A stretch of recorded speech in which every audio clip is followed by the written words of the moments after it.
Welcome guys. पिछले video के बाद आपका बहुत प्यार मिला, तो आज हम डिस्कस करने वाले हैं कि वर्क एनर्जी एंड पावर। और ये जो वर्क एनर्जी एंड पावर ये है आपका टॉपिक, ये झारखंड पॉलिटेक्निक पे जितने भी हैं डिप्लोमा है और इसके साथ साथ 9th क्लास में जो CBSE है उसमें ये पढ़ना है वर्क एनर्जी एंड पावर। तो सबसे पहले इसका कंसेप्ट देखते हैं कि कंसेप्ट क्या है वर्क। तो डेली लाइफ में जब हम पढ़ते हैं कि तो वर्क क्या होता है तो उसको वर्ब समझा जाता है कि कोई भी खाना पीना टहलना ये वर्क है। लेकिन साइंटिफिकली देखा जाए तो ये जो वर्क है कुछ और है। तो साइंस ये बोलता है कि जब हम कोई ऑब्जेक्ट पर फोर्स लगाते हैं और उसमें डिस्प्लेसमेंट होता है तो वर्क होता है, अदरवाइज नहीं होता।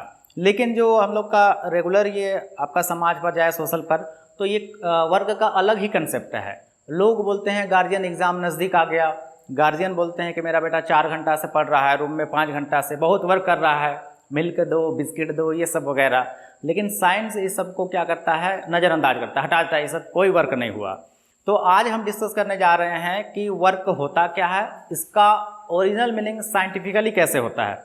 और ये जो सिलेबस है आपका ISE CBSE झारखंड पॉलिटेक्निक और ये जैकबोर्ड का 9th का पार्ट है। तो चलिए स्टार्ट करते हैं वर्क होता क्या है। तो सबसे पहले वर्क को कैसे डिफाइन करते हैं, तो सबसे पहले वर्क क्या होता है, तो work it is defined as the product of force acting on a body. इस पर क्या है, कोई ऑब्जेक्ट पर हम फोर्स लगाएंगे और जो फोर्स लगाएंगे वहाँ पर वो क्या होगा, डिस्प्लेसमेंट होगा। तो कोई ऑब्जेक्ट पर हम फोर्स लगा रहे हैं और ऑब्जेक्ट डिस्प्लेस हो जा रहा है तो साइंस बोलता है कि वर्क हो रहा है। लेकिन डेली लाइफ में इससे बिल्कुल अलग डिफरेंटली है। जैसे हम रूम में बैठ कर 5 घंटा पढ़े तो उसमें कोई वर्क नहीं हो रहा है according to the science. But यहाँ पर क्या है कि साइंस में क्या है, फोर्स के साथ साथ डिस्प्लेसमेंट होना जरूरी है। लेकिन हम लोग सोशल पर आप करते हैं तो फोर्स के साथ आपको डिस्प्लेसमेंट नहीं हो रहा है तो वर्क नहीं होना समझा जाता है। तो व्हाट इज़ वर्क क्या है, तो जिस पर हम ऑब्जेक्ट पर फोर्स लगाते हैं और उस पर डिस्प्लेसमेंट होता है तब वर्क कहा जाता है। तो व्हाट इज़ वर्क, तो वर्क क्या है, it is defined as the product of force acting on a body. कोई बॉडी पर हम जितना फोर्स लगा रहे हैं और डिस्प्लेसमेंट प्रोड्यूस, उस पर डिस्प्लेसमेंट हो रहा है, then work is being done, work हो रहा है, otherwise is not being done. Next अब करते हैं, इसमें कुछ बोलते हैं जो वर्क होता है प्रोडक्ट का मतलब क्या, into multiply product of force and displacement. Force को किससे डिनोट करेंगे, F से, और डिस्प्लेसमेंट को या तो S से या तो D से डिनोट करते हैं। Force is denoted by F and its unit is Newton. What is the SI unit of displacement? तो its unit is meter and it is denoted by M. Next point पर आते हैं कि जो work होता है कि प्रोडक्ट ये है फोर्स एंड डिस्प्लेसमेंट। अब इसको डिनोट कैसे करते हैं, लेट अस सी।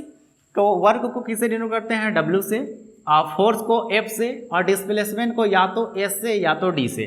तो इसको हम लोग कैसे बोल सकते हैं, the work is defined as the product of force and displacement produced, ये वर्क है। नेक्स्ट आप देते हैं यूनिट क्या होता है वर्क का। तो यूनिट ऑफ वर्क देखिए W का, तो F फोर्स किसके लिए, बल के लिए, फोर्स के लिए। इसका SI यूनिट क्या, न्यूटन। और what is the SI unit of displacement, metre. तो newton metre is unit of work. अब नेक्स्ट पॉइंट आते हैं कि SI यूनिट क्या होता है, what is SI unit of work. तो नेक्स्ट पॉइंट है it's SI unit is joule. तो जो वर्क होता है, वर्क का SI यूनिट क्या होता है, जूल। लेकिन इसका और भी है यूनिट्स, क्या है, जैसे वर्क का CGS यूनिट होता है अर्ग। ये क्या है, अर्ग होता है। तो अभी तक जो वीडियो में हम लोग देखे कि व्हाट इज वर्क, तो it is the product of force and displacement produce. Work is denoted by W and its unit is joule. Work is a scalar quantity. Next आगे देखते हैं। तो अब एक होता है कि वर्क का SI यूनिट जूल होता है और CGS यूनिट में अर्ग होता है। तो जूल और अर्ग में क्या रिलेशन है, जूल और अर्ग में क्या रिलेशन है। तो नेक्स्ट पॉइंट क्या है कि रिलेशन बिटवीन जूल एंड अर्ग में, तो 1 joule is equal to 10 to the power 10 अर्ग। जूल को हम अर्ग में चेंज करना चाहेंगे तो इसको कितना से करना होगा, मल्टीप्लाई 10 to the power 7 अर्ग। तो what is the relation between joule and अर्ग, तो 1 जूल इज इक्वल टू कितना, 10 to the power 7 अर्ग। इसमें हम जब चेंज करने के लिए बोलेगा तो हम लोग करेंगे। नेक्स्ट आते हैं कि work is a scalar quantity in case, हम लोग को जो वर्क का डिफिनेशन है W = F × S, लेकिन जो कभी कभी सवाल में एंगल भी आपको शो करेगा, कितना एंगल पर हम फोर्स लगा रहे हैं। तो in case angle is given then its expression will be changed easily. तो क्या होगा, in case angle is given then work = F/S cos theta. अब यहाँ पर F क्या है, F क्या है, ये फोर्स है, और S क्या है, डिस्प्लेसमेंट है, और ये थीटा क्या है, ये एंगल है। क्या है, एंगल। तो ये फॉर्मूला यूज़ कब करेंगे, जब एंगल दिया हुआ रहेगा, और ये फॉर्मूला कब यूज़ करेंगे, जब एंगल नहीं पता हो। तो इसमें से हम देखें क्या, वर्क के दो फॉर्मूला यूज़ किया जाता है, एक W = F × S, जहाँ पर F फोर्स होगा, S डिस्प्लेसमेंट होगा, और जब एंगल गिवन रहेगा, दिया हुआ रहेगा, तो F/S के बाद में cos थीटा यूज़ करेंगे, और थीटा का वैल्यू क्या है, एंगल है, एंगल का value cos theta 0 degree, 30 degree, 45 degree, 90 degree, ये हम लोग को ट्रिगो से हम पता करेंगे। तो आइए जो सिंपल फार्मूला जो यूज़ किए थे W = F × S, work = force × displacement, इससे एक क्वेश्चन सॉल्व करते हैं। तो एक क्वेश्चन देखिए क्या बोलता है कि क्वेश्चन है आपका, a horse exert a pull of 300 newton. अब जैसे न्यूटन है तो ये किसका वैल्यू है, इक्वल टू कितना दिया हुआ है, 300 न्यूटन। हम जानते हैं न्यूटन किसका बता है, F की जगह में F फोर्स का ऐसा यूनिट क्या होता है, न्यूटन। तो ये जो 300 न्यूटन दिया हुआ किसका वैल्यू दे रहा है, फोर्स का वैल्यू दे रहा है। आगे पढ़ते हैं, on a cart and moves it through a distance of 40 metre. अब कितना होगा, 40 मीटर। तो मीटर किसका यूनिट होता है, डिस्टेंस का भी यूनिट होता है, और डिस्प्लेसमेंट का होगा। तो ये कितना दिया हुआ है, 40 मीटर। ये किसका दिया हुआ है, S या D, जिससे आप डिनोट करेंगे, और डिस्प्लेसमेंट को या तो S से डिनोट किया जाता है या तो D से, तो हम दोनों लिखते हैं। अब पूछ रहा है फाइंड द वर्क डन। तो वर्क डन = फॉर्मूला क्या होगा, work done = F × S। F क्या है, फोर्स कितना है, 300 न्यूटन, और S डिस्प्लेसमेंट कितना है, 40 मीटर। इनटू करते हैं, 4 3 = 12, ये 00 आएगा, और यहाँ से न्यूटन और यहाँ से मीटर, इसी को ये 1200 और ये न्यूटन मीटर, और वर्क का ऐसा यूनिट क्या होगा, जूल, तो इसको लिखते हैं जूल। ये हम लोग का आंसर होगा। अब देखते हैं कि जब एंगल दिया हुआ रहेगा उस केस में ये फॉर्मूला यूज़ नहीं करेंगे, बल्कि W = F × S cos theta use करेंगे। देखते हैं इस पर क्वेश्चन बना के। तो अब देखिए नेक्स्ट क्वेश्चन में क्या है कि आपका डिस्प्लेसमेंट गिवन रहेगा, आपका फोर्स रहेगा, अब इसके साथ एंगल शो करेगा, किस एंगल पर हम फोर्स लगा रहे हैं, वर्क होगा। तो डेली एक क्वेश्चन एंगल वाले पर सॉल्व करते हैं। जब एंगल गिवन रहेगा cos थीटा यहाँ पर, तो थीटा एंगल रहेगा, उसकी जगह पर वर्क कैसे निकालते हैं। तो क्वेश्चन क्या है, the load is pulled 50 metre. Metre किसका यूनिट होता है, 50 मीटर, ये किसका गिवन है, ये S का वैल्यू दे रहा है, डिस्प्लेसमेंट का। Next question, along the horizontal by a force of 500 newton. 500 newton, और न्यूटन किसका मात्रक होता है, फोर्स का, ये F का वैल्यू दे रहा है, और एट कितना डिग्री पर, 60 डिग्री पर है। तो ये जो एंगल दे रहा है थीटा = 60 डिग्री। अब सवाल पूछा है कैलकुलेट वर्क डन। अब यहाँ देखिए ये डिस्प्लेसमेंट दिया हुआ है, फोर्स गिवन है, एंगल दिया हुआ है, तो अब कौन सा यूज़ करेंगे, एंगल वाला। तो सिंस क्या जानते हैं, W = F/S cos theta, value रखते हैं, वर्क = फोर्स कितना है, 500 न्यूटन, S कितना है, 50 मीटर, और यहाँ पर कोस और 60 डिग्री के वैल्यू, यहाँ पर कोस 60 1/2 होता है। क्या कि हम जानते हैं कोस 60 = कितना होगा, 1/2।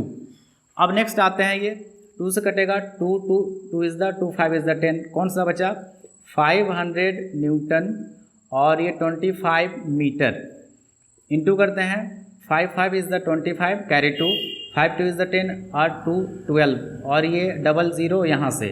अब ये क्या बचेगा, न्यूटन मीटर। नेक्स्ट कितना होगा, वर्क = 12500, और न्यूटन मीटर की जगह हम लिखते हैं जूल। तो 12500 जूल कब, जब हम लोग वर्क का वैल्यू आया जब एंगल दिया हुआ रहे, एंगल कितना डिग्री है, या 60 डिग्री रहे। तो ये क्वेश्चन किस पर बनाए, F/S cos theta. cos theta use क्यों किए, क्योंकि यहाँ पर थीटा एंगल 60 डिग्री गिवन है। तो अभी तक हम लोग देखे कि वर्क किससे कहते हैं। तो जब कोई ऑब्जेक्ट पर हम फोर्स अप्लाई करते हैं और उस पर डिस्प्लेसमेंट प्रोड्यूस होता है तो वर्क कहा जाता है। वर्क का एसआई यूनिट क्या होगा, जूल होता है। ये कौन सी क्वांटिटी है, ये स्केलर क्वांटिटी है। इस पर दो इसका फॉर्मूला है, एक W = F × S, और जब एंगल गिवन रहेगा तो W = F/S cos theta. Theta क्या होगा, एंगल दिया हुआ जिस एंगल पर हम काम कर रहे हैं। उसके बाद नेक्स्ट क्या बताए थे, इसका यूनिट बताए थे। नेक्स्ट आते हैं कि एनर्जी किसे कहते हैं, तो इसको डिफाइन करते हैं, the capacity of doing work is called energy. The capacity of doing work is called energy. इससे पहले क्या डिफाइन किए थे, वर्क किए थे। अच्छा, दोनों का यूनिट सेम होता है, वर्क का और एनर्जी का, both units is joule, both unit is joule. Next point आते हैं कि एनर्जी का जो एसआई यूनिट होता है वो क्या होता है, जूल होता है। वर्क का भी वही होता था। Energy is a scalar quantity होता है। स्केलर क्वांटिटी क्या होता है, वैसे क्वांटिटी जिसके पास सिर्फ मैग्नीट्यूड हो, डायरेक्शन नहीं हो, स्केलर है। वेक्टर क्वांटिटी किसे कहेंगे, वैसे क्वांटिटी जिसके पास डायरेक्शन भी हो और मैग्नीट्यूड भी हो, उसे क्या कहेंगे, वेक्टर क्वांटिटी। तो इसके पास सिर्फ क्या है, वैल्यू है, इसलिए स्केलर, इसके पास डायरेक्शन नहीं होता। और सबसे इम्पोर्टेंट ये पॉइंट है कि जब एनर्जी को कमर्शियल यूनिट, इसको बिजनेस के तौर पर यूज़ करते हैं एनर्जी का, तो उसको कहा जाता है किलोवाट आवर। इसी को हम लोग यूनिट बोलते हैं। 1 किलोवाट आवर को, इसी को क्या बोला जाता है, यूनिट। हम लोग का जितना भी बिजली बिल आता है वो यूनिट पर मीटर बैठा हुआ है, तो आप लोग जानते होंगे। आप खुद बता सकते हैं कि एक महीना पर आपका बिजली बिल कितना आएगा। सरकार सब अलग अलग स्टेट पर ये तय करती है सरकार कि कौन से एरिया में कितना यूनिट का कितना चार्ज लिया गया है।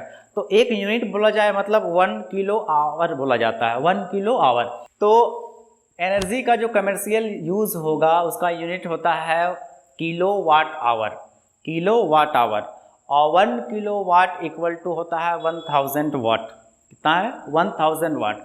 और ये कमर्शियल यूनिट कहाँ करते हैं, जहाँ पर बिजली बिल ये सब जितना भी बिजनेस पर्पस, वहाँ पर एनर्जी का जूल नहीं करते हैं बल्कि आपको किलोवाट आवर यूज़ करते हैं। इसी को 1 यूनिट कहा जाता है।